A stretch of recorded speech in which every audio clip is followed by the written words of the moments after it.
Well, good morning. It's your old buddy Interp 66, and I'm out here at the pond this morning, and it is a beautiful morning. Looks like we're in for a nice week of weather for a change. We might get a day of rain maybe later on this week, maybe Friday, but it looks like we're going to have a nice week. Some decent weather. I've been working on the pond a little bit this week while the weather's nice. Doing what I felt like doing. But we got a busy week. Well, the first thing I did is the sieve filter has returned. For those that have been keeping up my videos, the old sieve filter, been nothing but problems. But I brought it back, and as you can see, the main problem, the big leak, let me get out of the, cut. I drilled another hole and ran the tube, to get out of the shadow, right through there. And as you can see, it is running. I just turned it on a few minutes ago. This is temporary. This is kind of like just to run a little bit. Coming up with some ideas, and I want your help. One idea I'm having is to leave it as is. Let it run just as it is right now. That's option A, leave it as is. Option 2 is build another one just like this, but instead of having something like that, have the hole in, have the hose go right through the hole just like it is right now. The shed is terrible. That's option 2, just build it as is, but new. Option 3 is something I've been thinking about.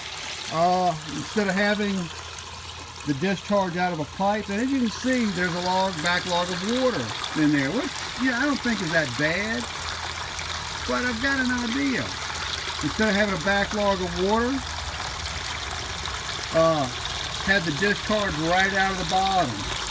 Drill my discharge some holes right out the bottom of it, so the water will come in, go through the sieve, and then go right out of the bottom, right back into the pond. Let me know what you think. It's been milling around for a while. I told you a while back I was still thinking about what to do with the sieve filter, and I've been thinking about it all winter. And let me know what you think. I've been thinking about all three ideas, and well, like I said, I've got the sieve filter up and running, and I'm still thinking about it. But let me know what you think. The three ideas. Leaving it as is, running, that's the easiest thing to do, but I don't like the way it looks. It's cut up, it's just, to me, doesn't look good. And I'd like to come up with something better.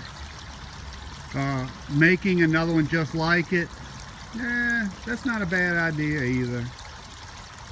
Having the discharge on the bottom, in a way I'd like to try it. To me, that'd be pretty neat. I don't have to worry about nothing leaking that way for sure. Of course, you're going to have some overhang, which if you look at it now, I've got some overhang now. But I don't mind a little overhang. If I go with option 3, I got to figure out exactly how I want to design it. Which, if some of my subscribers want to come up with some ideas on that, hey, I'm all about it. So, the 3 options.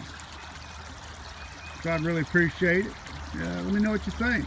Another thing I did yesterday is I got the second BioSteps 10 up and going. And the new light I bought back in October. And of course, I don't have a housing for it yet.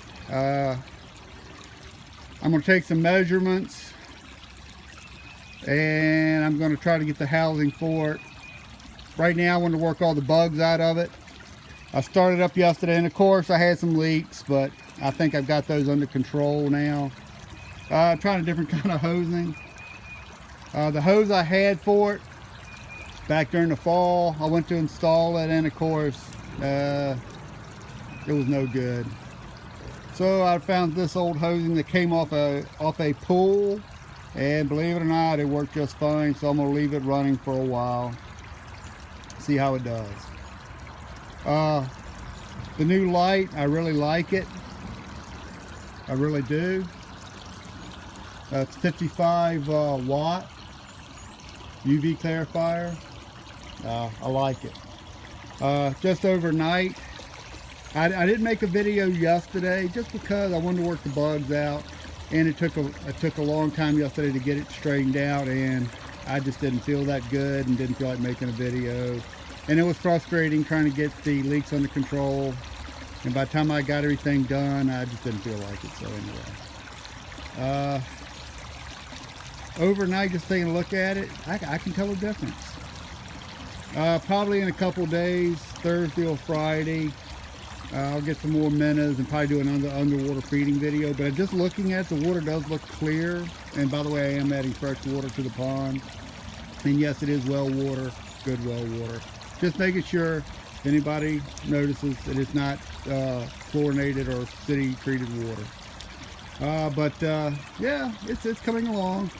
Probably in a few days, I'll probably get the canister filter up and running as well. So I'll have all my spring filtration up and going. Also, I'll probably do a good vacuuming. Maybe this weekend or maybe next week. Let all the filters get up and running.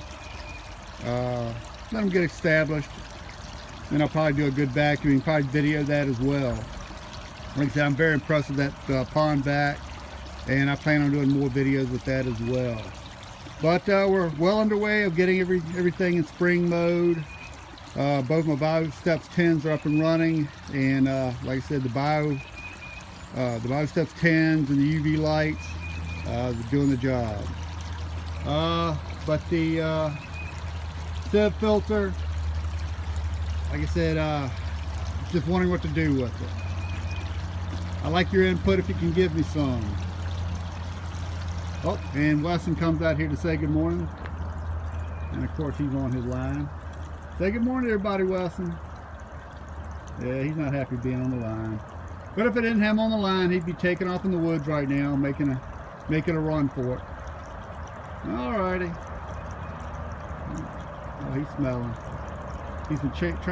He's been barking at the squirrels lately. He'd love to run some.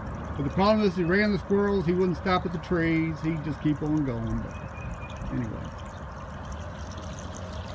if you have any ideas on the Sieve Filter, let me know. Part of me wants to just leave it alone, but I like things to look good, and there's always room for improvement. And it's just big and bulky, and it just, I don't know, it takes away from the pond. And yes, I am still working on getting the blocks and getting the pond finished. As far as, whoop, they sounds like artillery. Coming off the fort, I guess. I live near Fort Lee. I would like to, a part of me would like to put the holes in the bottom. That way I could drop the sieve itself lower, and I could have a smaller, well, at least shorter, shorter tote to put it in. It's big and bulky, and to me, like I said, it takes away from the look of the pond. Now in time, I am going to have a filter house in time when I can afford it. So many projects, not enough money, that always that money problem gets in the way. But in time, I do want a filter house, and all the pumps, well, not the pumps, but the filters and all that will be in the filter house. And who knows, I might even have pumps in there, like some of the better ponds have their pumps out of the water. To me, that's a pretty cool idea. I like to do that, but right now it's just something I've been thinking about, but that's a ways down the road. My pumps are down into the pond. Well, with that, I just want to keep everybody up to date on the pond, the filtration, and letting everybody know the Sieve Filter is back. And look at that. No leaks. Yeah, I wish I'd have done that a while back. And one of my subscribers did say do that, but I would have done it. But I'd already put that thing in. And I just wanted to, you know, it's hard to, when you do something like put this in, to just abandon it and drill a hole, which I could have, should have, would have. But all this is now is just a prototype for what I'm going to build, hopefully, in the future. Near future, because I do want to get the sieve filter up and running and keep it running. And just to let you know, the goldfish pond and the goldfish are doing great. And with that, me and Wesson would like to say, have a wonderful day. And thank you very much for watching.